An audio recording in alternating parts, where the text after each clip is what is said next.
روزے کی حالت میں اگر کوئی شخص اپنی بیوی سے ہم بستری کر لے تو وہ کیا کرے؟ جان بوجھ کر کے اگر ایسا کرتا ہے تو روزے کا اس کو کفارہ دینا پڑے گا۔ کفارہ کیا ہے؟ لگاتار 60 دن جو ہے وہ روزہ رکھے۔ اگر اس کی طاقت نہیں ہے تو 60 مسکینوں کو کھانا کھلائے۔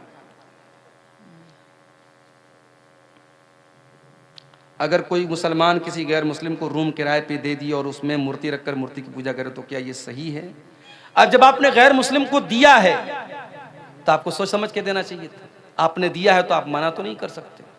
غیر مسلم ہے تو اپنی تو پوجا کرے گا ہی، لیکن بہرحال آپ اگر یہ شرط لگا دیں کہ بھائی دیکھو ٹھیک ہے ہم تم کو دکان کے لیے دے رہے ہیں مگر اس میں پوجا پاٹ مت کرو، اگر یہ شرط لگا سکتے ہیں اور سامنے والا اس شرط پر عمل کر سکتا ہے تو اچھی بات ہے، لیکن اگر یہ شرط لگائے بغیر آپ نے دیا ہے اور وہ کر رہا ہے تو آپ کیسے روک پائیں گے؟ اس لیے قرآن کی آیت ہے کہ برائی کے کاموں میں ایک دوسرے کی مدد مت کرو۔ یہ ایک طریقے کا شرک ہو رہا ہے جو آپ کے گھر میں ہو رہا ہے، تو آپ شرک کے کاموں میں سپورٹ کا سبب نہ بنیں، اس سے بچنے کی کوشش کریں۔ کیا مدرسے میں صدقۃ الفطر دینا چاہیے؟ کوئی عالم بولتے ہیں کہ دے اور کوئی بولتے ہیں نہ دے۔ اگر مدرسے میں غریب بچے ہیں، غریب بچوں کے اوپر وہ پیسہ خرچ ہو رہا ہے، اس کا الگ حساب کتاب ہے کہ صدقۃ الفطر کا جو اناج ہے وہ انہی غریب بچوں پر خرچ ہو رہا ہے یا وہ رقم ان غریب بچوں پر خرچ ہو رہی ہے، تب تو دیا جا سکتا ہے۔ لیکن عام طور سے اس میں مدرسین کی تنخواہ بھی دی جا رہی ہے، مدرسے کی تعمیر بھی ہو رہی ہے، تو ایسی صورت میں دینا ٹھیک نہیں ہے، کیونکہ صدقۃ الفطر کا پیسہ مسکین کو دینے کا حکم ہے، ہر جگہ دینے کا حکم نہیں ہے۔ جو عالم خود عمل نہیں کرتا اور وہ دوسروں کو واعظ و نصیحت کرتا ہے تو کیا صحیح ہے؟ ظاہر ہے کہ صحیح تو نہیں ہے۔ لِمَ تَقُولُونَ مَا لَا تَفْعَلُونَ، وہ بات کیوں کہتے ہو جو تم کرتے نہیں ہو؟ کیا حلال جانور کا خصیہ کھا سکتے ہیں؟ جانور جب حلال ہے تو اس کے بدن کی تمام چیزیں حلال ہیں، کوئی بھی چیز مکروہ نہیں ہے۔ ناپاکی کی حالت میں سحری کھا سکتے ہیں؟ اگر رات میں انسان ناپاک ہوا ہے اور اسی حالت میں فجر کی اذان ہو گئی، اسی حالت میں فجر کی اذان ہو گئی، کوئی حرج کی بات نہیں ہے۔ اسی حالت میں سحری کھا لیا، کوئی حرج کی بات نہیں۔ لیکن اگر ناپاک ہوا ہے اور فجر کی اذان ہو گئی تو جلدی سے جا کر کے غسل کر لے تاکہ جماعت سے نماز پڑھے۔ اگر کوئی انسان ناپاکی کی حالت میں رہ جاتا ہے اور جان بوجھ کر کے فجر کی نماز چھوڑ دیتا ہے اور پھر صبح سو کر کے اٹھتا ہے 9 بجے 10 بجے اور پھر نہا دھو کے نماز پڑھتا ہے تو یہ غلط ہے اور یہ صحیح نہیں ہے۔ نماز کو ٹائم پر پڑھنا ہے۔ آپ کا روزہ صحیح ہو جائے گا اگر آپ ناپاکی کی حالت میں سحری کرتے ہیں، مگر جماعت سے نماز فرض ہے، اس کو انسان کو نہیں چھوڑنا چاہیے۔ اس لیے اگر کوئی جنابت کی حالت میں ہے تو جلدی سے غسل کر لے تاکہ جماعت سے نماز پڑھ سکے۔ کیا بنا سحری کھائے روزہ رکھ سکتے ہیں؟ بنا سحری کھائے نفل روزہ تو رکھ ہی سکتے ہیں۔ رمضان کا روزہ بھی رکھ سکتے ہیں، مگر ایک شرط ہے کہ رات میں آپ یہ نیت کر کے سوئے ہوں کہ ہاں مجھے کل صبح روزہ رکھنا ہے۔ نفل روزے میں نیت ضروری نہیں ہے۔ نفل روزے میں آپ فجر کے ٹائم اگر اٹھے، اذان ہو گئی، آپ کے دل میں ارادہ پیدا ہوا کہ آج میں روزہ رکھ لیتا ہوں، سحری نہیں کھائی آپ نے فجر کے بعد نیت کر لی، آپ نفل روزہ رکھ سکتے ہیں۔ مگر رمضان میں رات ہی میں آپ کو دل میں یہ ارادہ کرنا پڑے گا کہ ہاں مجھے کل روزہ رکھنا۔ اگر یہ ارادہ کر کے آپ سوئے تھے اور صبح آپ کی نیند نہیں کھل پائی سحری میں تو بغیر سحری کے بھی آپ کا روزہ ہو جائے گا۔ روزے کی حالت میں تھوک نگلنا کیسا ہے؟ آٹومیٹک نیچرلی طور پہ اگر کچھ تھوک آپ کا حلق کے اندر چلا جاتا ہے تو کوئی حرج کی بات نہیں، لیکن جان بوجھ کے اپنے منہ میں ڈھیر سارا تھوک بنانا اور اس کو نگلنا یہ مناسب بات نہیں، یہ جو ہے اخلاق کے بھی خلاف بات ہے، ایسا نہیں کرنا چاہیے۔ بہرحال اس سے روزہ تو نہیں ٹوٹے گا مگر ایسا کرنا ٹھیک نہیں ہے۔ کیا روزے دار روزے کی حالت میں بیوی کا بوسہ لے سکتے ہیں؟ لے سکتے ہیں، مگر ایک شرط کے ساتھ کہ انسان کو اپنے اوپر کنٹرول ہو۔ پتہ لگا کہ بیوی کا بوسہ لینے گیا اور ناپاک ہو گیا تو مسئلہ ہو جائے گا، پھر وہ ایک روزہ ہی نہیں جائے گا، اس کو 60 روزہ رکھنا پڑ جائے گا یا 60 مسکینوں کو کھانا کھلانا پڑ جائے گا یا لگاتار 2 مہینہ اس کو روزہ رکھنا پڑے گا، تو وہ بہت بھاری پڑ جائے گا۔ اس لیے جو انسان اپنے نفس پر کنٹرول کر سکتا ہے اس کو اس بات کی اجازت دی جا سکتی ہے، اس سے روزہ نہیں ٹوٹتا ہے، ٹھیک ہے۔ جو شخص کسی بیماری کی حالت میں روزہ نہ رکھ سکے تو اس کا کیا مسئلہ ہوگا؟ اگر بیماری ایسی ہے کہ آج بیماری ہے کل ٹھیک ہو جائے گی تو اس کو تو قضا کرنا ہے، لیکن بیماری ایسی ہے کہ اب ٹھیک نہیں ہوگی، جیسے شوگر ہو گیا، ٹی بی ہو گئی، اب یہ تو ٹھیک ہونا بہت مشکل ہے، تو ایسا انسان جس کی بیماری لا علاج ہے یا اب عمر کے ساتھ رہے گی وہ بیماری، تو ایسا انسان اگر روزہ نہیں رکھ پا رہا ہے تو ہر روزے کے بدلے 1 مسکین کو کھانا کھلائے گا۔ ایک مسکین کو 2 ٹائم کا کھانا اس کو کھلانا رہے گا، بہتر یہ کہ کھانا کھلا دے یا 2 ٹائم کے کھانے کا جو اناج ہے وہ اناج دے دے۔ اگر اناج دینے میں بھی کوئی پرابلم ہے تب بہت مجبوری کی حالت میں اس کا پیسہ دے سکتا ہے، ورنہ شریعت میں اطعام کا لفظ آیا، کھانا کھلانے کا لفظ آیا ہے تو کھانا ہی دینا چاہیے یا کھانے کی جگہ اناج دینا چاہیے۔ روزے کی حالت میں گل یا کوئی نشاور چیزوں کا استعمال کرنا کیسا؟ بالکل غلط ہے۔ روزہ جب آپ جائز چیزوں کو چھوڑ رہے ہیں تو بھائی گل کیوں نہیں چھوڑ رہے ہیں آپ؟ کوئی کہہ رہا ہے کہ صاحب ہم گل اس لیے کرتے ہیں پیٹ صاف ہوتا ہے، ارے بھائی کسی اور چیز سے صاف کر لو اپنا پیٹ، گل سے مت صاف کرو۔ اور گل ایک ایسی چیز ہوتی ہے کہ کچھ نہ کچھ اس کا اثر منہ کے اندر محسوس ہوتا ہے۔ تو روزے کی حالت بہت اگر آپ کی مجبوری ہے تو آپ صبح سحری کے پہلے جو ہے یعنی فجر کے پہلے آپ کر لیجئے، وہ بھی اس صورت میں جب گل کے اندر نشہ نہ ہو۔ اگر گل کے اندر کسی طریقے کا نشہ ہے تو روزے کے پہلے یا روزے کے بعد میں یا روزے کی حالت میں کسی بھی صورت میں وہ صحیح نہیں ہے۔ رمضان صبر و برداشت کا بھی مہینہ ہے۔ آپ روزے کی حالت میں ایک انسان آپ کے پاس آتا ہے، گالی دے دیتا ہے آپ کو، برا بھلا کہہ دیتا ہے آپ کو، آپ صبح سے کچھ کھائے نہیں ہیں، بھوکے ہیں، اور جب انسان بھوکا رہتا ہے تو اس کا پارا اور ہائی ہو جاتا ہے، اس کا بی پی اور بڑھ جاتا ہے، اس کو اور زیادہ غصہ آنے لگتا ہے۔ ہونا تو یہ چاہیے تھا کہ جب آپ روزے کی حالت میں ہیں اور کوئی آپ کو آ کر کے گالی دے دے تو ہونا تو یہ چاہیے تھا کہ شریعت آپ کو اجازت دے دے کہ آپ تو بھوکے پیاسے ہیں، آپ گالی کا جواب گالی سے دے سکتے ہیں، آپ غصے کا جواب غصے سے دے سکتے ہیں، ہونا تو یہ چاہیے تھا، مگر نہیں۔ اللہ کے نبی فرماتے ہیں جب تم میں سے کوئی روزے کی حالت میں ہو فَإِنِ امْرُؤٌ قَاتَلَهُ أَوْ صَابَّهُ، اگر کوئی گالی گلوچ کرے، اگر کوئی لڑائی کرے تو گالی کے جواب میں گالی نہ دے، لڑائی کے جواب میں لڑائی نہ کرے، بلکہ صاف صاف کہہ دے انی صائم، میں روزے کی حالت میں ہوں، میں روزے کی حالت میں لڑ نہیں سکتا۔ او لوگوں جو روزے کی حالت میں گالی گلوچ کرتے ہو، او لوگوں جو روزے کی حالت میں لوگوں سے لڑائی جھگڑے کرتے ہو، خبردار خبردار، تم نے روزے کا مطلب ہی نہیں سمجھا۔ روزہ صرف کھانے سے رکنے کا نام نہیں، پانی سے رکنے کا نام نہیں۔ اللہ کے نبی فرماتے ہیں مَن لَّمْ يَدَعْ قَوْلَ الزُّورِ وَالْعَمَلَ بِهِ، جو جھوٹی بات کو اپنی زبان سے نکالتا ہے اور جھوٹی بات پر عمل کرتا ہے فَلَيْسَ لِلَّهِ حَاجَةٌ، تو اللہ کو کوئی ضرورت نہیں کہ وہ اپنا کھانا چھوڑ دے، پانی چھوڑ دے۔ روزے کی حالت میں کنٹرول کرو اپنے آپ کو، روزہ ہمیں کنٹرول کرنا سکھاتا ہے۔ رمضان کا مہینہ اگر ہم یہ کہیں کہ سید الشہور ہے، تمام مہینوں کا سردار ہے، تو غلط نہیں ہے۔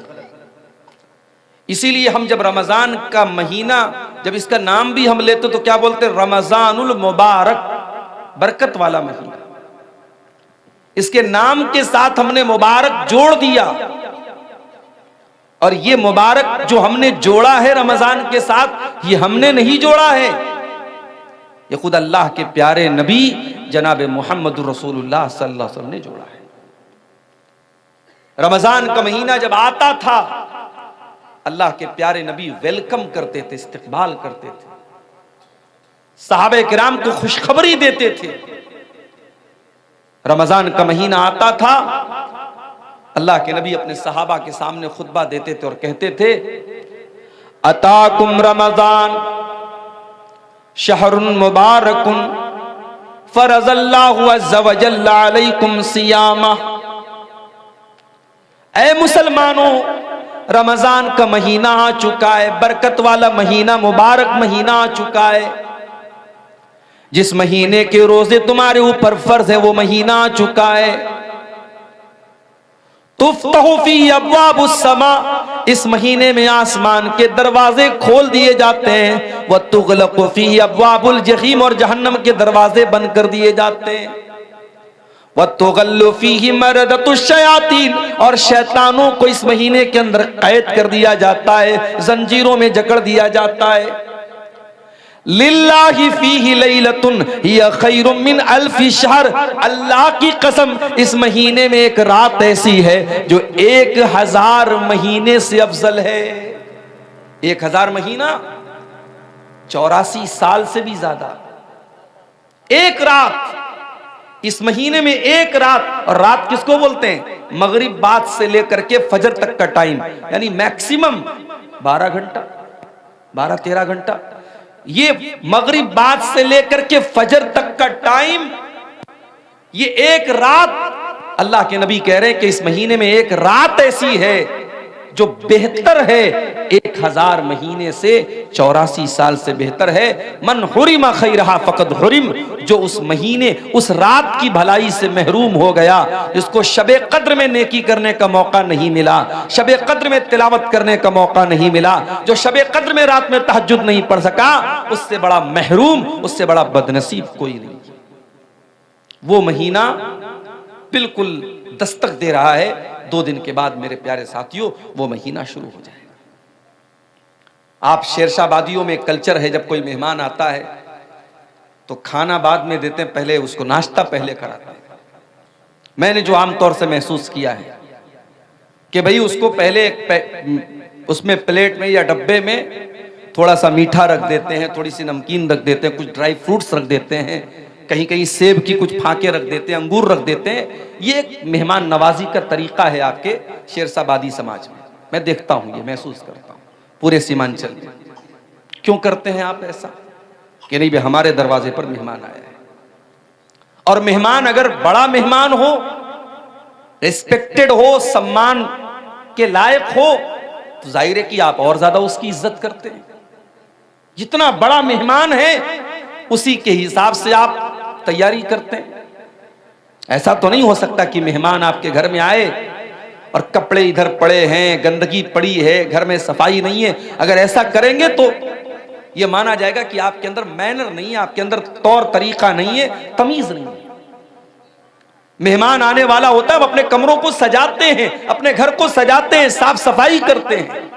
یہ کامن سینس کی بات ہے جس پر ہم سب عمل کرتے ہیں۔ میرے پیارے ساتھیوں، رمضان کا مہینہ بھی تو ایک مہمان بن کے آ رہا ہے، ایسا مہمان بن کے آ رہا ہے جو اللہ کی رحمتیں لے کر کے آ رہا ہے۔ یہ مہینہ ہمارے اور آپ کے گناہوں کی بخشش کا ذریعہ بن کر کے آ رہا ہے۔ ہم اگر چاہیں تو اس مہینے میں اپنے گناہوں کو بخشوا سکتے ہیں، اس مہینے میں تراویح کی نماز پڑھ کر کے ہم اللہ تعالیٰ کے مقرب بن سکتے ہیں، اس مہینے کا روزہ رکھ کر کے اللہ سے اپنے گناہوں کو معاف کروا سکتے ہیں، اس مہینے میں قرآن کی تلاوت کر کے اپنے گناہوں کے بادلوں کو ہم چھانٹ سکتے ہیں، صاف کر سکتے ہیں۔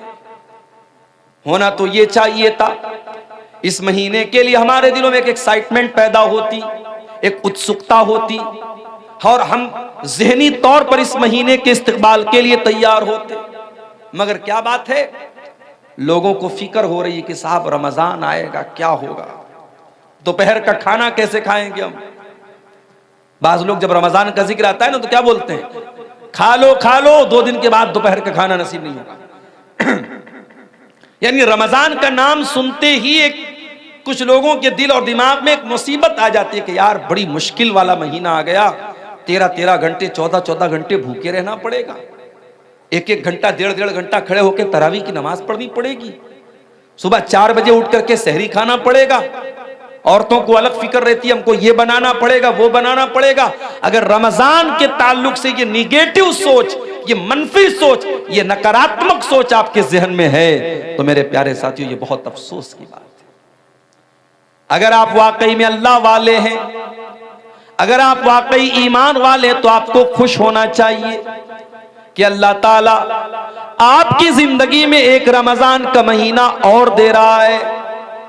ہمیں سے بہت سارے لوگ ایسے ہیں، پچھلے سال بھی نوشاد بھائی کی دعوت پر آپ کے گاؤں میں آیا تھا، تقریر کر کے چلا بھی گیا تھا، اور جہاں تک مجھے یاد ہے وہ پروگرام بھی رمضان کے پہلے ہی ہوا تھا۔ پچھلے سال رمضان کا مہینہ گزرا تھا اور آپ کے گاؤں کے بہت سارے لوگ اس وقت زندہ تھے جو آج زندہ نہیں ہیں، اللہ کو پیارے ہو چکے ہیں۔ ان میں بوڑھے بھی ہوں گے، ان میں جوان بھی ہوں گے، ان میں مرد بھی ہوں گے، ان میں عورتیں بھی ہوں گی۔ پچھلے سال وہ ہمارے بیچ میں تھے، اس سال ہمارے بیچ میں نہیں ہیں۔ موت نے ان کو ہم سے دور کر دیا، وہ اللہ کے پاس چلے گئے، اور اللہ تعالیٰ نے ہماری زندگی میں ایک اور رمضان کا مہینہ دے دیا ہے۔ میرے پیارے بھائیوں، ہم وہ خوش نصیب لوگ ہیں جو اپنی زندگی میں ایک رمضان اور دیکھنے والے ہیں انشاءاللہ۔ یہ کوئی معمولی بات نہیں ہے، یہ اللہ تعالیٰ کا بہت بڑا کرم ہے، اس کی بہت بڑی کرپا، بہت بڑی مہربانی، بہت بڑی عنایت ہے کہ وہ ایک رمضان ہم کو اور دے رہا ہے۔ اور رب کعبہ کی قسم، جس کو زندگی میں ایک رمضان ایکسٹرا مل رہا ہے، وہ اس کے برابر، وہ انسان جس کو اس کے مقابلے میں ایک رمضان کم ملا ہو، وہ دونوں کبھی برابر نہیں ہو سکتے۔ جس کو 2024 کا رمضان ملا اور 25 کے آنے سے پہلے وہ اللہ کے یہاں چلا گیا، تو وہ انسان آپ کے برابر نہیں ہو سکتا اگر واقعی میں آپ رمضان کو رمضان کی طرح گزاریں گے۔ آئیے میں ایک واقعہ آپ کو سناتا ہوں۔ ابن ماجہ کی صحیح روایت ہے، حدیث کے راوی کون ہے؟ ابو طلحہ رضی اللہ تعالیٰ عنہ، معاف کیجئے گا طلحہ، ابو طلحہ نہیں، طلحہ، ابو طلحہ الگ ہے، طلحہ الگ ہے۔ ابو طلحہ انصاری صحابی ہیں اور طلحہ مہاجرین میں سے ہیں۔ حضرت طلحہ رضی اللہ تعالیٰ عنہ فرماتے ہیں، یہ طلحہ بن عبید اللہ کون ہے؟ جو ان 10 صحابہ میں سے جن کو اللہ کے نبی نے جنت کی خوشخبری سنائی تھی۔ میں پوچھوں اگر اپنے نوجوانوں سے، اپنی بہنوں سے، ذرا بتاؤ کہ وہ 10 صحابہ کون ہیں جن کو نبی نے نام لے کر کے جنتی کہا تھا؟ تو ہمارے بہت سارے نوجوان ہیں جو دائیں بائیں جھانکنے لگیں گے، نہیں معلوم۔ ان سے یہ پوچھ لو کہ انڈیا کی ٹیم کے 11 کرکٹرز کے نام کیا ہے، پورا بتا دیں گے۔ آئی سی سی کی چیمپئن شپ میں انڈیا کون سے پائیدان پہ چل رہی ہے، فوراً بتا دیں گے۔ ٹاپ 1 پر کون سا بلے باز ہے، ٹاپ 1 پر کون سا گیند باز ہے، فوراً بتا دیں گے۔ کیوں؟ انٹرسٹ ہے، شوق ہے۔ موبائل پر اسکور دیکھ رہے ہیں، میچ دیکھ رہے ہیں، شوق ہے۔ ہمیں دین سیکھنے کا شوق ہوتا تو ہمیں نبی کے صحابہ کا نام بھی معلوم ہوتا۔ ابھی ایک بچے کا نام کسی نے پوچھا تو میں نے کہا کہ نام رکھ دیجئے اسیرم۔ آپ لوگوں نے نام سنا ہے اسیرم؟ بولو بھائی، سنا ہے؟ کس کا نام ہے؟ اسیرم بہت پیارا نام ہے۔ اگر آپ کے گھر میں بچہ پیدا ہو، یہ نام رکھ دینا، آگے پیچھے کچھ لگا دینا، محمد اسیرم یا عبداللہ اسیرم۔ اسیرم نام جو ہے یہ اس صحابی کا نام ہے جو جنگ بدر کے موقع پر ایمان لائے اور ایمان لاتے ہی جنگ بدر میں شامل ہو گئے اور اللہ کی راہ میں لڑتے لڑتے شہید ہو گئے۔ علماء نے لکھا ہے کہ یہ وہ صحابی ہیں جنہوں نے ایک ٹائم کی نماز بھی نہیں پڑھی تھی، ایمان لائے اور ایمان لاتے ہی اللہ کی راہ میں لڑتے لڑتے شہید ہو گئے اور جنت میں جائیں گے۔ ایک نماز پڑھے بغیر بھی جو جنت میں جائیں گے، اس صحابی کا نام ہے اسیرم، الف صاد یا را میم، اسیرم۔ یہ نام رکھ سکتے ہیں آپ، صحابہ کے نام پر اپنے بچوں کے نام رکھو۔ 10 صحابہ جنتی ہیں، چلو میں آپ کو گنا دیتا ہوں۔ ابو بکر، عمر، عثمان، علی، یہ تو سب جانتے ہیں۔ اس کے علاوہ سعد بن ابی وقاص رضی اللہ تعالیٰ عنہ، سعید بن زید رضی اللہ تعالیٰ عنہ، عبد الرحمن ابن عوف رضی اللہ تعالیٰ عنہ، ابو عبیدہ ابن جراح رضی اللہ تعالیٰ عنہ، طلحہ رضی اللہ تعالیٰ عنہ، زبیر رضی اللہ تعالیٰ عنہ۔ یہ ٹوٹل 10 صحابہ ہیں جن کا نام لے کر کے نبی نے جنتی ہونے کی بشارت سنائی۔ ان 10 میں سے کون ہے؟ طلحہ بن عبید اللہ۔ ان کی روایت ہے، اور روایت کہاں ہے؟ ابن ماجہ کے اندر، بالکل صحیح روایت ہے۔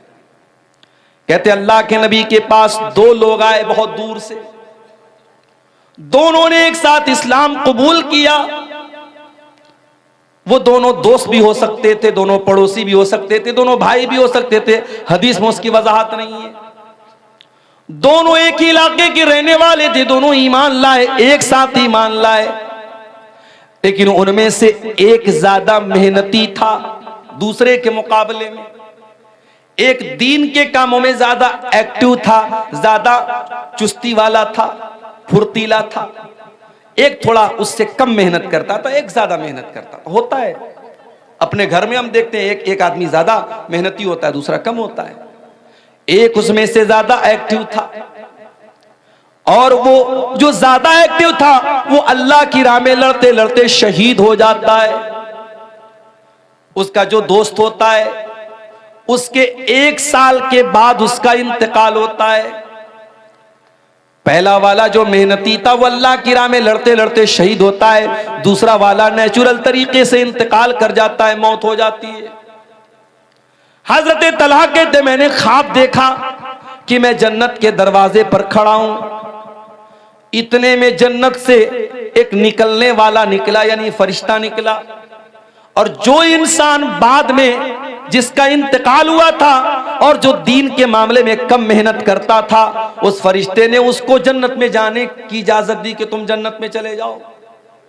اس کے بعد اس نے اس سے کہا جو زیادہ محنتی تھا اور اللہ کی راہ میں جو لڑتے لڑتے شہید ہوا تھا، اس سے کہا تم چلے جاؤ۔ اس کے بعد وہ فرشتہ میرے پاس آیا اور اس نے کہا فَإِنَّكَ لَمْ يَانِ لَكَ بَعْدُ، ابھی تمہارے جنت میں جانے کا ٹائم نہیں آیا ہے۔ حضرت طلحہ کہتے ہیں اس کے بعد میری نیند کھل گئی۔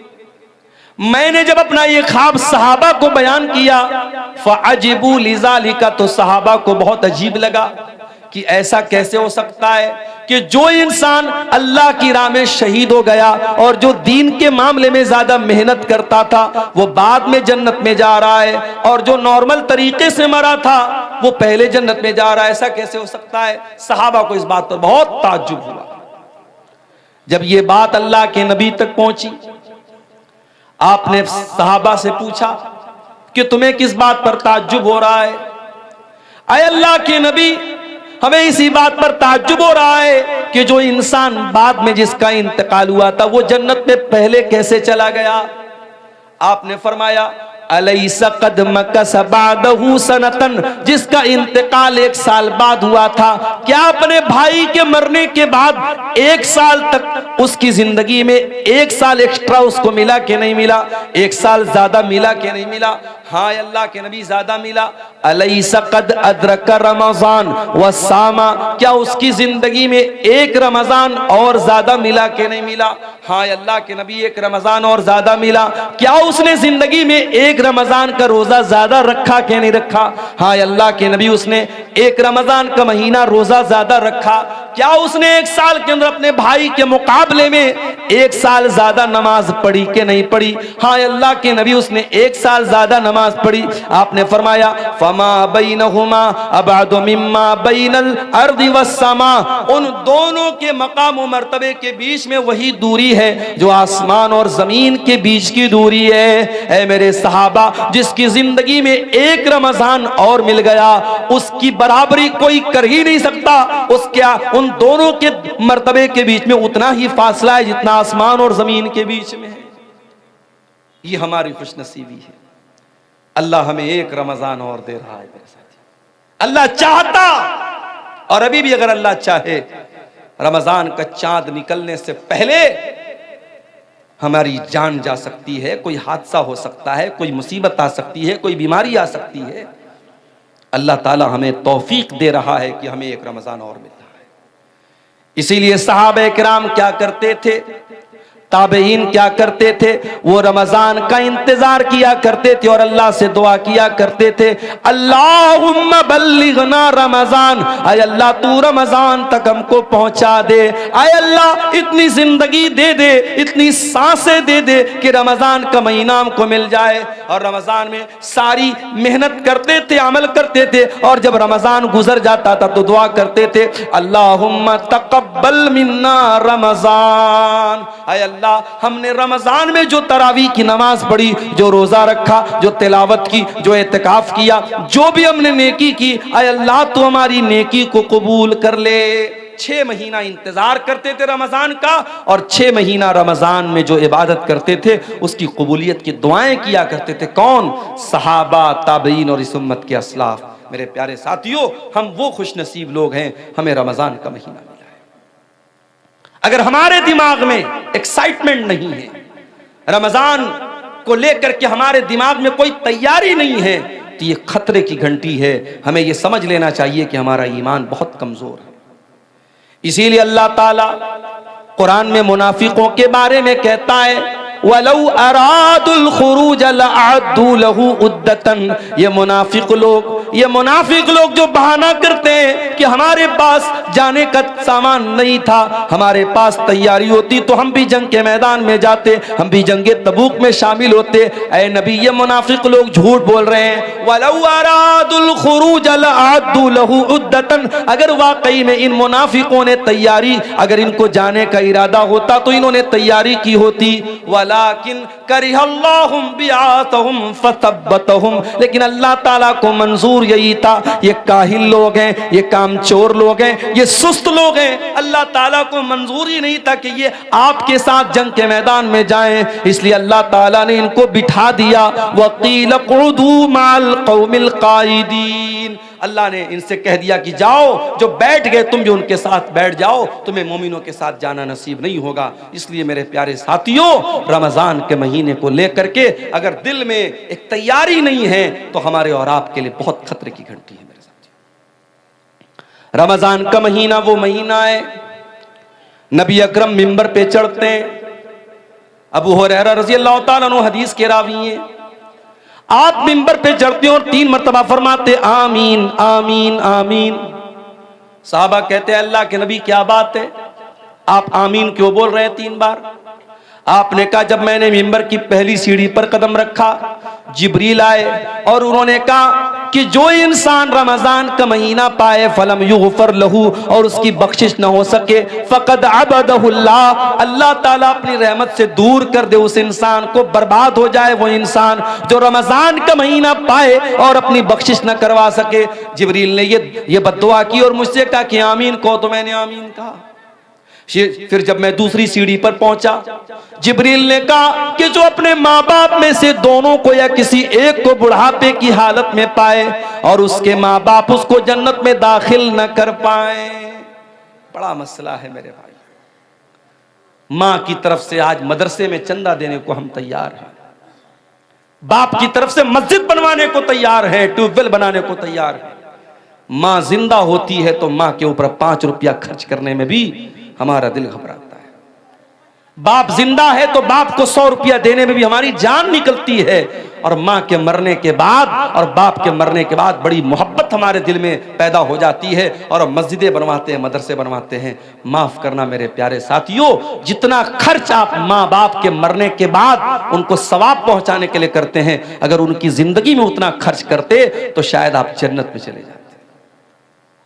ماں باپ کی قدر کرو میرے بھائیوں، ان کی زندگی میں ان کو رلانا، ان کی آنکھوں میں آنسو لانا، اور مرنے کے بعد ان کی طرف سے بڑے بڑے چندے دینا اور ان کے لیے بیٹھ کے دعائیں کرنا، ان کی قبر پہ جا کے رونا، یہ ڈھکوسلے بازی اور کچھ نہیں ہے، معاف کیجئے گا۔ ماں باپ کی زندگی میں قدر کرو میرے ساتھ۔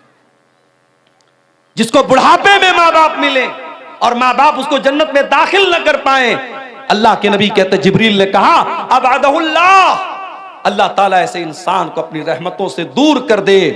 جبریل نے بد دعا کی اور میں نے کہا آمین۔ اس کے بعد جب منبر کی 3ری سیڑھی پر میں چڑھا تو جبریل نے کہا وہ انسان جس کے سامنے اے نبی آپ کا نام لیا جائے، جس کے سامنے محمد کہا جائے صلی اللہ علیہ وسلم، اور وہ آپ کا نام سننے کے بعد آپ کے اوپر درود نہ پڑے، صلی اللہ علیہ وسلم نہ پڑے، اس انسان کے اوپر بھی اللہ کی لعنت برسے، اس انسان کو بھی اللہ اپنی رحمت سے دور کر دے۔ جبریل نے یہ بد دعا کی اور میں نے آمین کہا۔ یہ 3 بد دعائیں تھیں جو فرشتوں کے سردار نے بد دعا کی تھی اور نبی نے آمین کہی تھی۔ میرے پیارے ساتھیوں، کتنا بڑا بد نصیب ہے وہ انسان جس کی زندگی میں رمضان کا مہینہ آئے اور وہ اللہ تعالیٰ کے ہاں اپنی بخشش نہ کروا سکے۔ اور یہ بھی یاد رکھیے، قرآن کریم میں اللہ تعالیٰ نے اگر کسی ایک مہینے کا نام لیا ہے تو وہ بھی صرف اور صرف رمضان کا مہینہ ہے۔ مہینے تو 12 ہیں مگر اللہ نے صرف ایک مہینے کا نام لیا ہے اور وہ مہینہ رمضان کا مہینہ ہے۔ اور جب اللہ نے رمضان کے مہینے کا نام لیا قرآن کے دوسرے پارے میں تو کیا کہا اللہ نے؟ اللہ نے یہ نہیں کہا رمضان روزے کا مہینہ ہے، اللہ نے یہ نہیں کہا رمضان تراویح کا مہینہ ہے، اللہ نے یہ نہیں کہا رمضان اعتکاف کا مہینہ ہے، اللہ نے یہ نہیں کہا رمضان زکوٰۃ کا مہینہ ہے، اللہ نے فرمایا شہر رمضان الذی انزل فیہ القرآن، رمضان کا مہینہ وہ مہینہ ہے جس میں قرآن اتارا گیا، ھدی للناس، اور یہ قرآن ساری مانوتا کے لیے مارگ درشن کا کام کرتا ہے، ساری انسانیت کو سچائی کا راستہ دکھاتا ہے، ھدی للناس وبینات من الہدی والفرقان، اور قرآن کی آیتیں سچائی کو کھول کھول کے بیان کر دیتی ہیں، حق اور باطل کو کھول کھول کے بیان کر دیتی ہیں۔ پتہ یہ چلا کہ قرآن وہ رمضان وہ مہینہ ہے جس میں قرآن اترا تھا۔ اچھا اب ایک سوال یہ پیدا ہوتا ہے کہ قرآن تو اکٹھا نہیں اترا، قرآن تو اللہ کے نبی کے اوپر تھوڑا تھوڑا 23 سال میں اترا، تو پھر اس کا کیا مطلب ہے کہ قرآن رمضان کے مہینے میں اترا؟ تو اس کو بھی نوٹ کر لو کہ قرآن دو طریقے سے اترا ہے۔ ایک تو قرآن لوح محفوظ سے مکمل آسمان دنیا پر، یہ جو آسمان ہم کو نظر آتا ہے نا، یہ جو پہلا آسمان ہے اس کا نام آسمان دنیا ہے، دنیا مطلب قریب، چونکہ یہ آسمان ہم سے سب سے زیادہ قریب ہے اس لیے اس کو آسمان دنیا کہا جاتا ہے، اس کے اوپر 6 آسمان اور ہیں۔ تو اللہ تعالیٰ نے لوح محفوظ سے آسمان دنیا پر جو قرآن اتارا ہے وہ رمضان کے مہینے میں اتارا ہے اپنے پیارے نبی کے اوپر، رمضان کے مہینے کی آخری عشرے کی کسی رات میں، اور وہ رات کون سی ہے؟ یہ وہی رات ہے جس کو لیلۃ القدر کہا گیا، اور جس کے بارے میں اللہ نے قرآن کی سورت نازل کی، انا انزلناہ فی لیلۃ القدر وما ادراک ما لیلۃ القدر لیلۃ القدر خیر من الف شہر، اے میرے نبی اس قرآن کو ہم نے لیلۃ القدر میں اتارا ہے، اور آپ کیا جانے کہ لیلۃ القدر کیا ہے؟ لیلۃ القدر خیر من الف شہر، لیلۃ القدر تو 1000 مہینے سے بہتر ہے۔ تو ایک تو قرآن اللہ تعالیٰ کے یہاں سے آسمان پر اترا، پھر وہاں سے تھوڑا تھوڑا کر کے ہمارے نبی کے اوپر اترا ہے، اس لیے اللہ کہہ رہا ہے کہ رمضان کا مہینہ وہ مہینہ ہے جس میں قرآن اتارا گیا ہے۔ اور آج افسوس کی بات ہے ہمارا وہ نوجوان جو 24 گھنٹے میں ہزاروں بار موبائل کھولتا ہے کہ واٹس ایپ پر کس کا میسج آیا، انسٹا پر کس کا میسج آیا، فیس بک کی پوسٹ کو کتنے لوگوں نے لائک کر لیا، اور انسٹاگرام کے فوٹو کو کتنے لوگوں نے لائک کر لیا، واٹس ایپ کے اسٹیٹس کو کتنے لوگوں نے دیکھ لیا، ایک ایک میسج کو پڑھتا ہے، ایک ایک لائک کو دیکھتا ہے۔ لوگوں کے لائک کی اتنی پرواہ کرنے والا انسان، شاید اتنی مرتبہ تو نے قرآن کو پڑھا ہوتا تو اللہ تجھے لائک کر لیتا، اگر تو نے قرآن سے اتنا تعلق جوڑا ہوتا تو اللہ کی نظر میں تو پسندیدہ ہو جاتا۔ میرے پیارے ساتھیوں، آپ جس سے محبت کرتے ہیں اس کے میسج کا انتظار کرتے ہیں۔ اگر آپ عبدالغفار صاحب سے محبت کرتے ہیں اور آپ نے ان کو میسج کیا ہے اور آپ کے میسج کو انہوں نے اوپن تک نہیں کیا، کھولا تک نہیں، اور آپ سے 1 سال کے بعد عبدالغفار صاحب ملے اور کہا کہ ارے یار کیا حال چال ہے، دوستی کا آپ کو جو ہے دم بھرنے کی کوشش کی اور دوستی کا نام لیا، تو آپ غصے میں کہیں گے کہ ارے بھائی جاؤ، آپ تو اتنے بڑے انسان ہیں کہ آپ نے میرا میسج تک کھول کے نہیں دیکھا، آپ کیا دوستی کی بات کرتے ہیں۔ دنیا میں ہم دیکھتے ہیں کہ دوست کا میسج آتا ہے تو ایسا نہیں ہو سکتا کہ ہم دوست بھی مانیں اور اس کا میسج اگنور کر دیں۔ میرے پیارے ساتھیوں، اللہ کا کلام اور اللہ کا میسج ہے یہ قرآن، اور یہ قرآن آج ہمارے گھروں میں گرد کھا رہا ہے، دھول اور مٹی کھا رہا ہے۔ قرآن رکھا ہوا ہے ریشم کے کپڑے میں لپیٹ کر، اس قرآن کو کبھی کھولنے کی ہم کوشش تک نہیں کرتے۔ میرے پیارے ساتھیوں، یہی وجہ ہے کہ ہمارے دل کٹھور سے کٹھور ہوتے چلے جا رہے ہیں، ہمارے دلوں پر تالے لگے ہوئے ہیں۔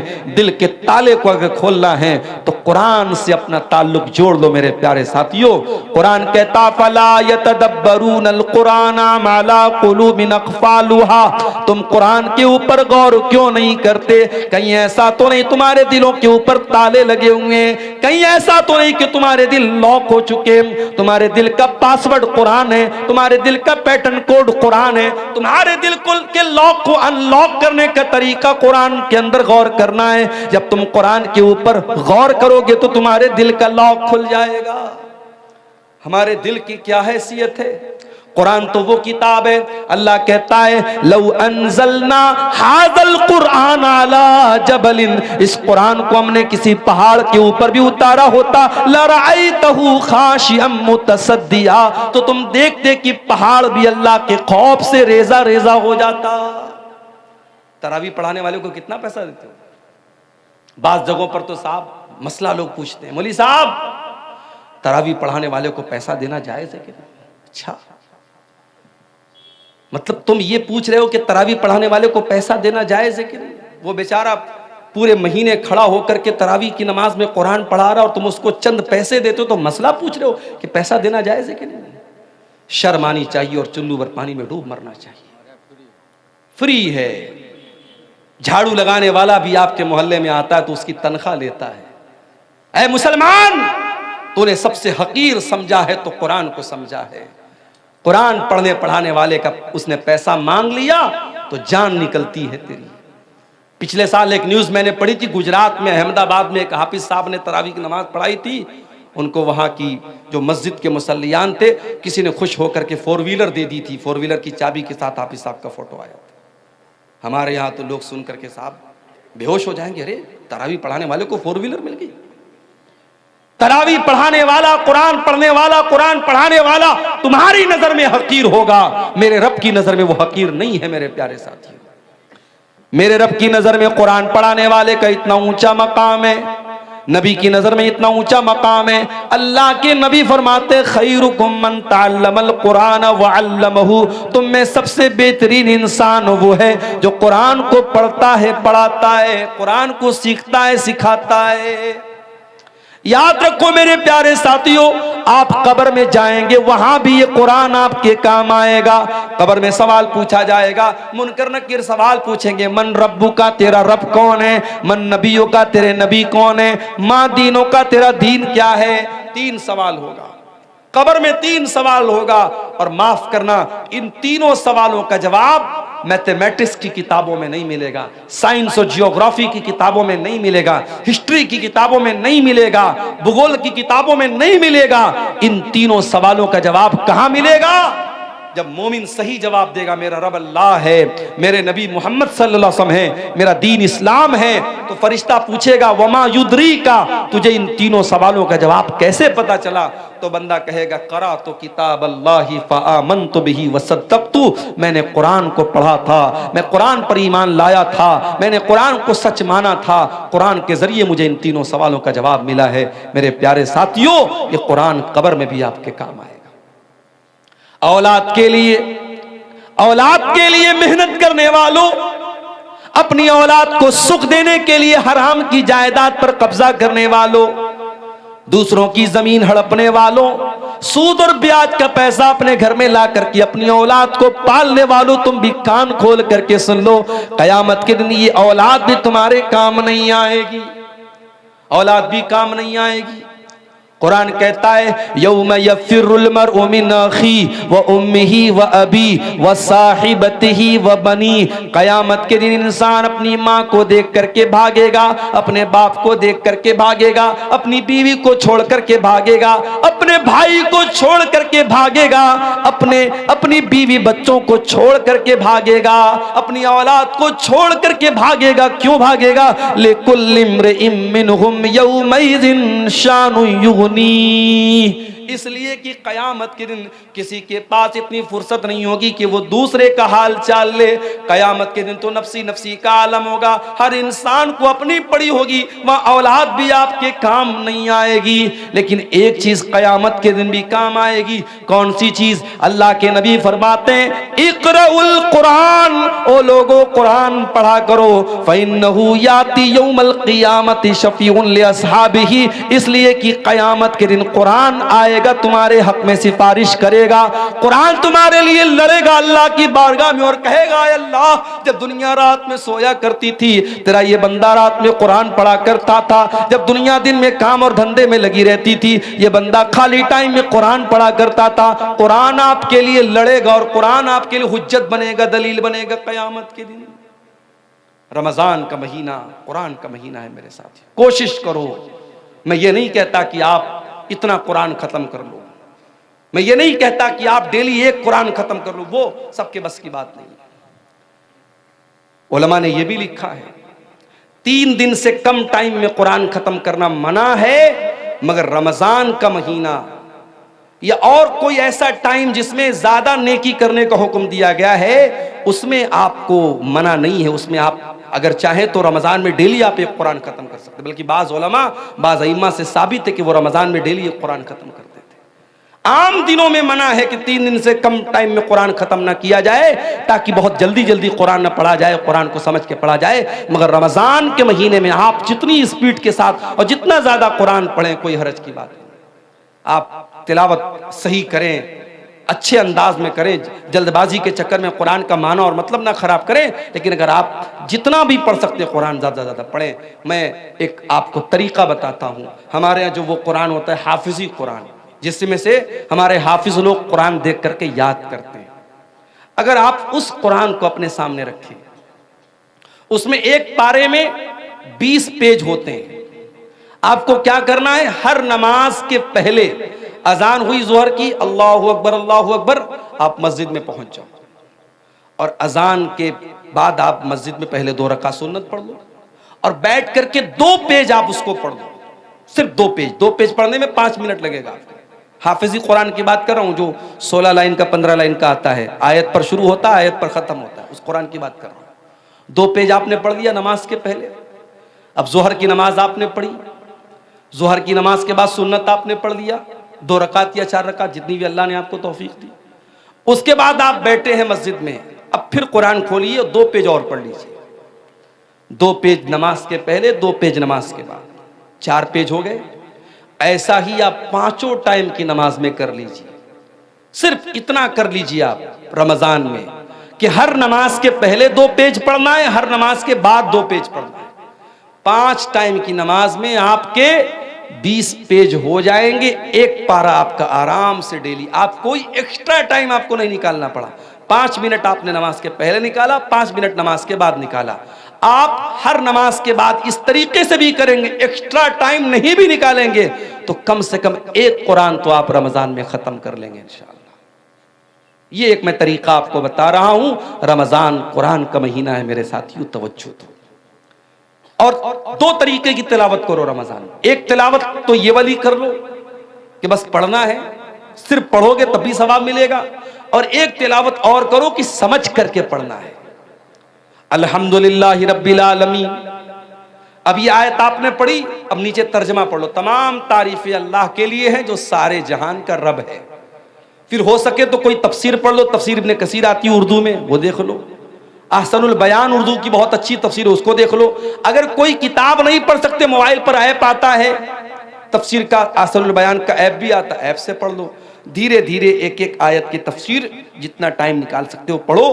قرآن پڑھنے کا اور قرآن پر غور کرنے کا مہینہ ہے رمضان کا، یہ 2 کام ہمیں اور آپ کو کرنا ہے میرے ساتھ۔ اور آگے بڑھیے۔ سیمانچل کے علاقے میں بیٹھا ہوں میں، جب تک مولانا عزیز الرحمان صاحب یہاں آ کر کے ترنم کے ساتھ بنگلہ زبان میں دعائیں نہ کریں، مدرسے کو چندہ نہیں ملے گا۔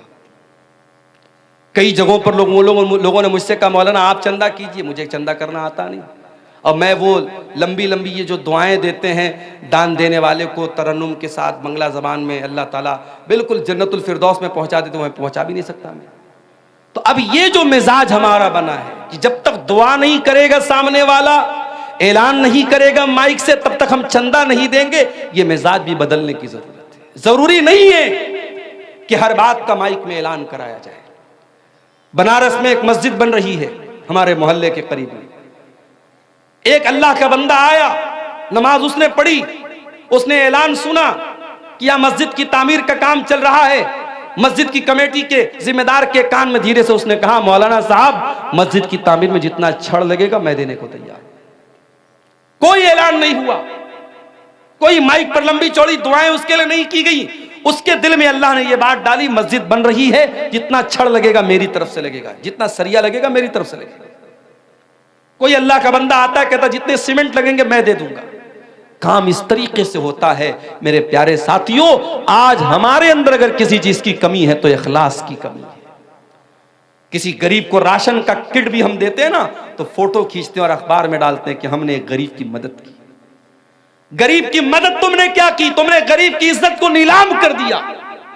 جس غریب کو تم نے کیمرے کے سامنے فوٹو کھینچ کر کے میڈیا پہ ڈالا ہے، اس غریب کی کیا عزت نہیں ہے؟ کیا اس کی کوئی عزت نفس نہیں؟ اس کی کوئی خودداری نہیں ہے؟ کسی کی مدد کرنے کے نام پہ اس کی عزت کو نیلام کرتے ہو۔ کسی زمانے میں محاورہ تک کہاوت تھی نیکی کر دریا میں ڈال، اب کہاوت بدل گئی، اب نیکی کر فیس بک پر ڈال، نیکی کر یوٹیوب پر ڈال، نیکی کر اسٹیٹس پہ ڈال۔ اب تو صاحب خانہ کعبہ کا طواف بھی ہو رہا تو وہاں بھی سیلفی لے رہے ہیں۔ اب ایک ہی چیز کی سیلفی بچی ہے، ابا مر جائیں تو ان کی لاش کے ساتھ بھی سیلفی لے جائے، اب وہ بھی لوگ لینا شروع کر دیے ہیں، اپنے مرے ہوئے باپ کے ساتھ بھی لوگ سیلفی لے رہے ہیں۔ اللہ معاف کرے ہم سب۔ نمائش کا دور ہے، شہرت کا دور ہے، ریاکاری کا دور ہے۔ رمضان کا مہینہ ہمیں یہ سبق بھی سکھاتا ہے میرے ساتھی کہ کچھ عبادتیں ایسی بھی ہونی چاہیے جو ہمارے اور اللہ کے بیچ میں ہونی چاہیے، اور روزہ ایسی ہی ایک عبادت ہے۔ صبح فجر کے ٹائم آپ نے سحری کھائی، جو بھی آپ نے سحری کھائی، میں نہیں جانتا آپ کے سیمانچل میں کیا کیا کھاتے ہیں، ہو سکتا ہے کچھ لوگ گوشت بھی کھاتے ہوں، سبزی بھی کھاتے ہوں، روٹی چاول بھی کھاتے ہوں، جو بھی آپ نے سحری کے ٹائم کھایا، ظہر کی اذان ہو گئی، ظاہر ہے 4 بجے آپ نے سحری کھائی تھی، 12:30 بجے ظہر کی اذان ہو رہی ہے، 8 گھنٹے کا ٹائم گزر چکا ہے، 8.5 گھنٹے کا۔ مارچ کا مہینہ چل رہا ہے، گرمی کا عالم ہے، آپ مسجد میں آئے، آپ نے وضو کرنے کے لیے پانی سے اپنے ہاتھوں کو دھویا، چلو میں پانی لیا، منہ میں ڈالا، حلق سوکھ رہا ہے۔ صبح 4 بجے کے بعد آپ نے پانی نہیں پیا ہے، حلق سوکھ رہا ہے اور پانی آپ کے منہ میں جا چکا ہے۔ اگر آپ اس پانی کے 2-4 قطرے حلق کے نیچے اتار لیں، وہاں تو کوئی کیمرہ نہیں لگا ہے، وہاں تو کوئی کیمرہ نہیں لگا ہے، لیکن ہاں ایک بات آپ سے یہ بھی کہنا چاہوں گا، جس کے دل میں اللہ کا ڈر نہ ہو وہ خانہ کعبہ میں جا کے، مکہ میں جا کر کے بھی وہاں پر بھی وہ گندا کام کرتا ہے۔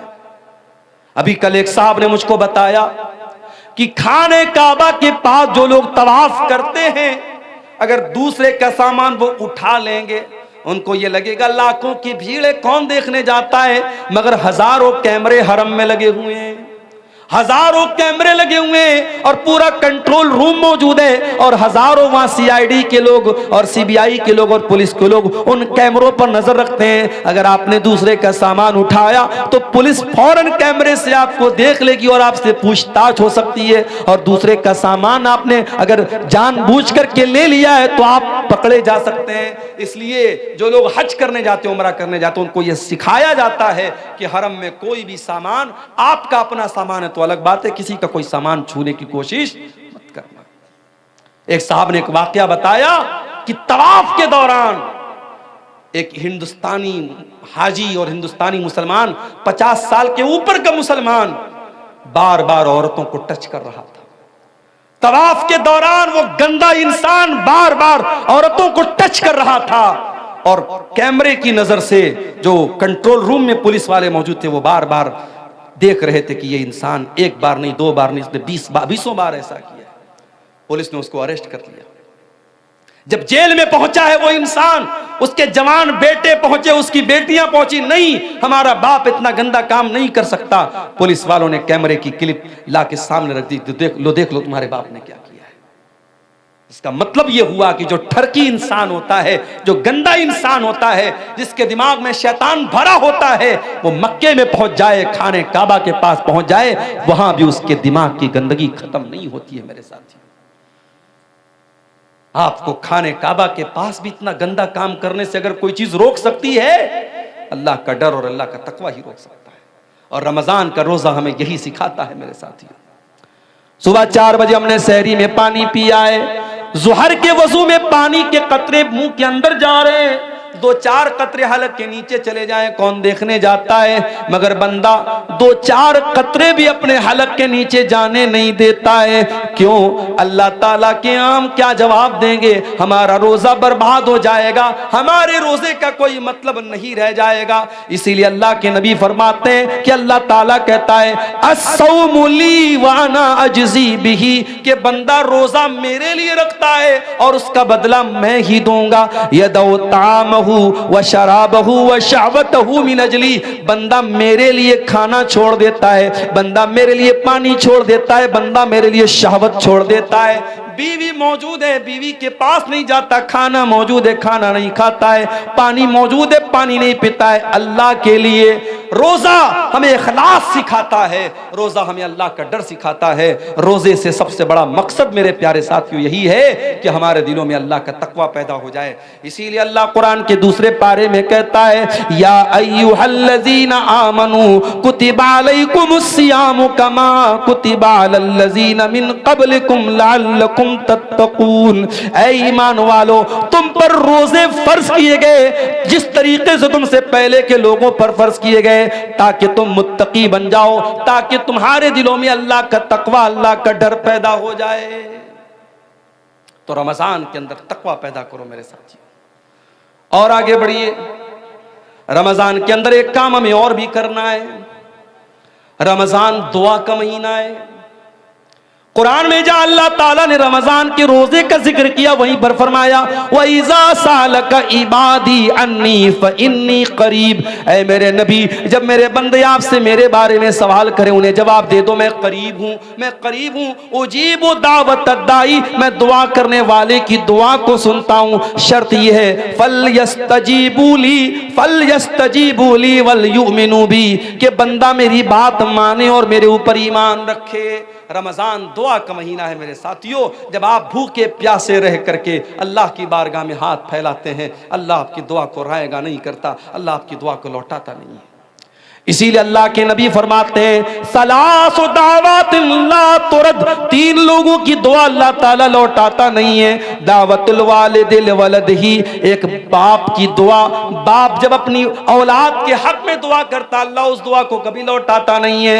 ودعوت المسافر، اور مسافر کی دعا کو اللہ تعالیٰ لوٹاتا نہیں ہے۔ ودعوت الصائم، اور روزے دار کی دعا کو بھی اللہ تعالیٰ لوٹاتا نہیں ہے۔ روزے کی حالت میں میرے پیارے ساتھیوں دعا کرو، اپنے لیے بھی دعا کرو، اپنے بچوں کے لیے دعا کرو، اپنے ماں باپ کے لیے دعا کرو، ساری امت کے لیے دعا کرو، ملک کے حالات کے لیے دعا کرو، اپنے کاروبار اور روزی روٹی کے لیے دعا کرو۔ اور بہتر یہ ہے کہ جو اللہ کے نبی جو دعائیں کرتے تھے، آپ دعا کی کوئی کتاب لے لو۔ ایک اچھی سی کتاب کا نام میں آپ کو بتا رہا ہوں، حصن المسلم، بہت اچھی کتاب ہے دعا کی۔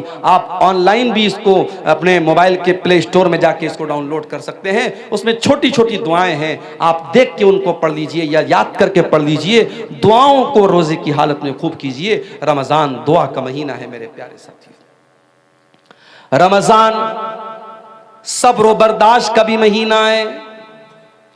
آپ روزے کی حالت میں ایک انسان آپ کے پاس آتا ہے، گالی دے دیتا ہے آپ کو، برا بھلا کہہ دیتا ہے آپ کو، آپ صبح سے کچھ کھائے نہیں ہیں، بھوکے ہیں، اور جب انسان بھوکا رہتا ہے تو اس کا پارا اور ہائی ہو جاتا ہے، اس کا بی پی اور بڑھ جاتا ہے، اس کو اور زیادہ غصہ آنے لگتا ہے۔ ہونا تو یہ چاہیے تھا کہ جب آپ روزے کی حالت میں ہیں اور کوئی آپ کو آ کر کے گالی دے دے تو ہونا تو یہ چاہیے تھا کہ شریعت آپ کو اجازت دے دے کہ آپ تو بھوکے پیاسے ہیں، آپ گالی کا جواب گالی سے دے سکتے ہیں، آپ غصے کا جواب غصے سے دے سکتے ہیں۔ ہونا تو یہ چاہیے تھا مگر نہیں۔ اللہ کے نبی فرماتے ہیں جب تم میں سے کوئی روزے کی حالت میں ہو فَإِنِ امْرُؤٌ قَاتَلَهُ أَوْ صَابَّهُ، اگر کوئی گالی گلوچ کرے، اگر کوئی لڑائی کرے تو گالی کے جواب میں گالی نہ دے، لڑائی کے جواب میں لڑائی نہ کرے، بلکہ صاف صاف کہہ دے انی صائم، میں روزے کی حالت میں ہوں، میں روزے کی حالت میں لڑ نہیں سکتا۔ او لوگوں جو روزے کی حالت میں گالی گلوچ کرتے ہو، او لوگوں جو روزے کی حالت میں لوگوں سے لڑائی جھگڑے کرتے ہو، خبردار خبردار، تم نے روزے کا مطلب ہی نہیں سمجھا۔ روزہ صرف کھانے سے رکنے کا نام نہیں، پانی سے رکنے کا نام نہیں۔ اللہ کے نبی فرماتے ہیں مَن لَّمْ يَدَعْ قَوْلَ الزُّورِ وَالْعَمَلَ بِهِ، جو جھوٹی بات کو اپنی زبان سے نکالتا ہے اور جھوٹی بات پر عمل کرتا ہے فَلَيْسَ لِلَّهِ حَاجَةٌ، تو اللہ کو کوئی ضرورت نہیں کہ وہ اپنا کھانا چھوڑ دے، پانی چھوڑ دے۔ روزے کی حالت میں کنٹرول کرو اپنے آپ کو۔ روزہ ہمیں کنٹرول کرنا سکھاتا ہے، روزہ ہمیں یہ سکھاتا ہے اگر اللہ کے حکم پر ہم کھانا چھوڑ سکتے ہیں، پانی چھوڑ سکتے ہیں، بیوی حلال ہے بیوی کو کے قریب نہیں جاتے ہیں، کھانا حلال ہے کھانا نہیں کھاتے ہیں، پانی حلال ہے پانی نہیں پیتے ہیں، اگر اللہ کے حکم پر حلال چھوڑ سکتے ہیں تو بیڑی پینے والوں تم بیڑی کیوں نہیں چھوڑ سکتے؟ سگریٹ پینے والوں تم سگریٹ کیوں نہیں چھوڑ سکتے؟ تمباکو کھانے والوں تم تمباکو کیوں نہیں چھوڑ سکتے؟ او شراب پینے والوں تم شراب کیوں نہیں چھوڑ سکتے؟ جب اللہ کے حکم پر ایک مہینے کے تم حلال چھوڑ سکتے ہو تو جو چیزیں حرام ہیں، جو چیزیں نقصان دہ ہیں، جو چیزیں تمہاری صحت کے لیے ہانی کارک ہیں، جو تمہارے شریر کو نشٹ کر رہی ہیں، برباد کر رہی ہیں، وہ گٹکھا، وہ کھینی، وہ تمباکو، وہ سگریٹ، وہ بیڑی تم کیوں نہیں چھوڑ سکتے ہو؟ روزہ حرام کو چھڑوا رہا ہے، حرام کو چھوڑنے کی پریکٹس کروا رہا ہے میرے پیارے ساتھ۔ رمضان کا یہ مہینہ ہمیں ایک سبق اور دے رہا ہے۔ کبھی آپ نے غور کیا زکوٰۃ ہم رمضان ہی میں کیوں نکالتے ہیں؟ سارے مدرسے والے اپنے چندہ کرنے کے لیے سفیروں کو رمضان میں ہی کیوں بھیجتے ہیں؟ 90% پوری دنیا کے مسلمان رمضان میں زکوٰۃ کیوں نکالتے ہیں؟ کیونکہ رمضان کا مہینہ سخاوت کا مہینہ ہے، دان کرنے کا مہینہ ہے، اللہ کی راہ میں دینے کا مہینہ ہے۔ حضرت عبداللہ بن عباس کہتے ہیں کہ اللہ کے پیارے نبی سب سے زیادہ سخاوت کیا کرتے تھے، اور جب رمضان کا مہینہ آتا تھا اور اللہ کے پیارے نبی جبریل سے مل کر کے قرآن پڑھا کرتے تھے، قرآن کا دور کیا کرتے تھے، تو آپ کی سخاوت اور بڑھ جاتی تھی۔ آپ تیز چلنے والی آندھی سے بھی زیادہ سخاوت کرتے تھے۔ رمضان میں سخاوت کرو میرے ساتھیو۔ آج افسوس کی بات ہے، زکوٰۃ وصولنے کے لیے لوگ آتے ہیں، بڑے بڑے سیٹ لوگ لائن لگواتے ہیں، بیچارہ زکوٰۃ لینے والا بھکاری بن کر کے لائن لگاتا ہے، تب جا کر کے اس کو زکوٰۃ ملتی ہے۔ ارے تجھے تو احسان مند ہونا چاہیے، تجھے تو شکریہ ادا کرنا چاہیے کہ وہ زکوٰۃ لینے والا تیرے دروازے تک آیا ہے، اس نے تیرا کام آسان کر دیا، تیری عبادت کو آسان کر دیا، اور تو بھکاریوں کی طرح اس کی لائن لگواتا ہے۔ معاف کرنا میرے پیارے ساتھیو، زکوٰۃ کوئی بھیک نہیں ہے، زکوٰۃ کوئی احسان نہیں ہے، زکوٰۃ ہمارے مال میں اللہ کا حق ہے۔ ہم جو مال کماتے ہیں اس مال کی، ہمارے مال پر 2.5% جو زکوٰۃ ہم دیتے ہیں وہ مال میں اللہ کا حق ہے، اور رمضان میں ہمیں کوشش یہ کرنی چاہیے کہ اپنے مال کی زکوٰۃ ہم نکال دیں، اور زکوٰۃ کے علاوہ بھی ہم صدقہ خیرات کریں، کیونکہ ہمارے پیارے نبی صلی اللہ علیہ وسلم اس مہینے میں کثرت سے صدقہ اور خیرات کیا کرتے تھے۔ رمضان کا یہ مہینہ ایک سبق ہمیں اور بھی دیتا ہے۔ دنیا میں کروڑوں لوگ ایسے ہیں جن کو دونوں ٹائم کا کھانا نصیب نہیں ہوتا۔ ہم اور آپ آرام سے اپنے گھر میں دیسی مرغا کھا رہے ہیں، گائے کا گوشت، جو بھی آپ کے یہاں جانور ذبح ہوتا ہے، آپ حلال جانوروں کا گوشت کھاتے ہیں، جو بھی آپ کو اللہ تعالیٰ نے نعمتیں دی آپ اس کو کھاتے ہیں۔ لیکن دنیا میں کروڑوں انسان ایسے ہیں جو بھوکے اور پیاسے رہتے ہیں، ان کے پاس کھانے کو کھانا نہیں ہے۔ میرے پیارے ساتھیوں، رمضان کا مہینہ وہ مہینہ ہے جس مہینے میں آپ 13-14 گھنٹے بھوکے رہتے ہیں۔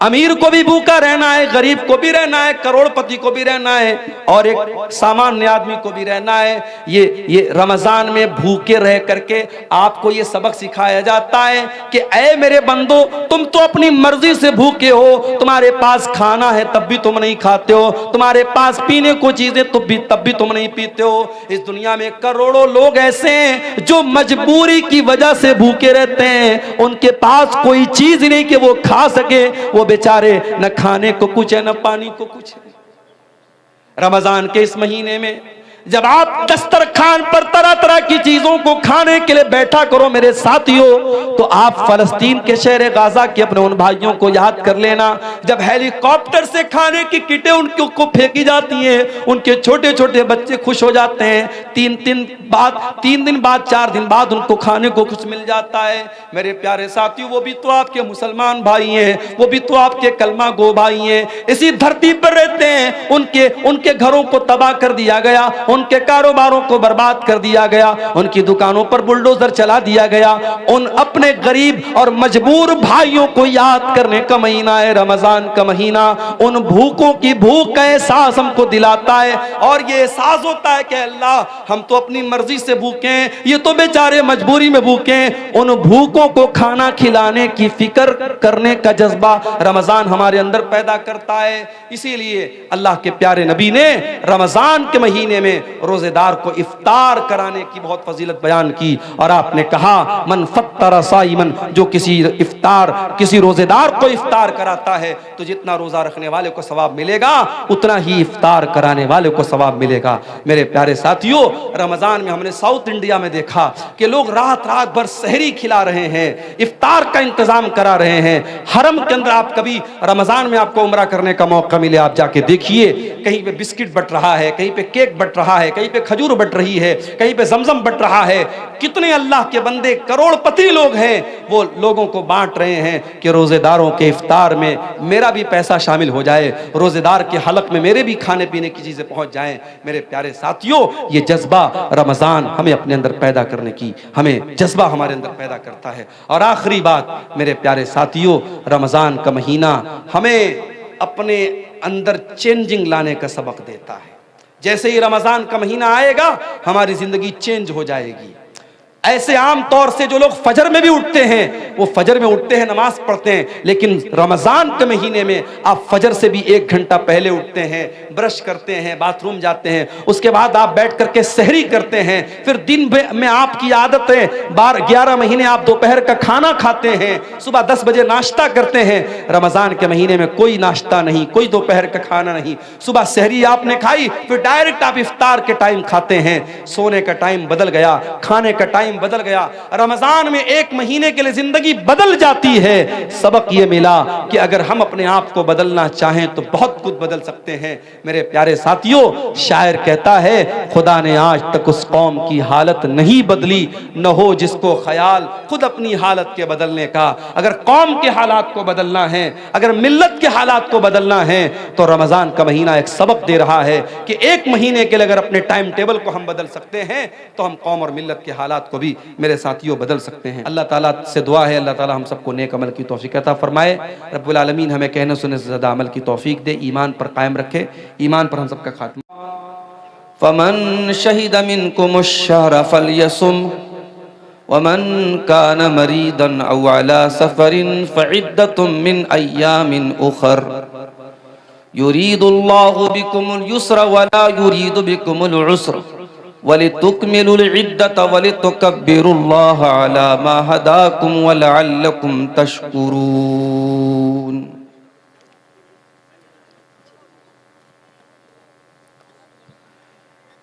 نبی کے صحابہ کے رستے پہ چل کے، نبی کے صحابہ کے رستے پہ چل کے دلوں کا سکون ہم نے حاصل کیا ہے۔ لگا ہے نشہ جب سے جنت کا ہم کو، اچاٹپ نہ جی اس جہاں سے ہوا ہے۔ نبی کے صحابہ کے رستے پہ چل کے دلوں کا سکون ہم نے حاصل کیا ہے۔ وہ طائف کی وادی میں کھا کھا کے پتھر ہمارے لیے جو تڑپتا رہا تھا، وہ طائف کی وادی میں کھا کھا کے پتھر ہمارے لیے جو تڑپتا رہا تھا، اسی کے طریقے کو پیروں سے روندا، بلا خود بتاؤ یہ کیسی وفا ہے۔ اسی کے طریقے کو پیروں سے روندا، بھلا خود بتاؤ یہ کیسی وفا ہے۔ یہ وہ موت ہے دوستوں جس کی خاطر نبی نے بھی مانگی تھی رب سے دعائیں۔ یہ وہ موت ہے دوستوں جس کی خاطر نبی نے بھی مانگی تھی رب سے دعائیں۔ کٹایا ہے اس راہ میں جس نے سر کو، خدا کی قسم وہ امر ہو گیا ہے، خدا کی قسم وہ امر ہو گیا ہے۔ سنو احد کے پار سے یہ صدائیں، انس بن نضر کی تمہیں کہہ رہی ہیں۔ سنو احد کے پار سے یہ صدائیں، انس بن نضر کی تمہیں کہہ رہی ہیں۔ جو اللہ کی راہ میں جان لٹا دے، وہی اصل میں عاشق مصطفیٰ ہے۔ جو اللہ کی راہ میں سر کٹا دے، وہی اصل میں عاشق مصطفیٰ ہے۔